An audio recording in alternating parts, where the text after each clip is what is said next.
হতাশাগ্রস্ত হয়ে বান্দা যখন কাঁদতে থাকে আর ডাকতে থাকে, ইয়া আল্লাহ, ইয়া রহমান, ইয়া রহিম, ইয়া হাইয়ু, ইয়া কাইয়ুম।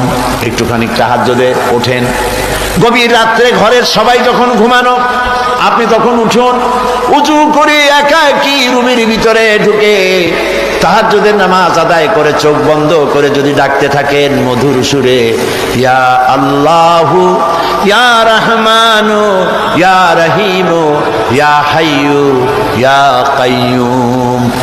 আল্লামা ইকবাল বলেছেন, দিল সে जो बात निकलती है असर रखती है पर नहीं मगर ताकते परवाज रखती है। দিল থেকে যে কথা উচ্চারিত হয়, মুখের কথা আর মনের কথা ভিন্ন রকম।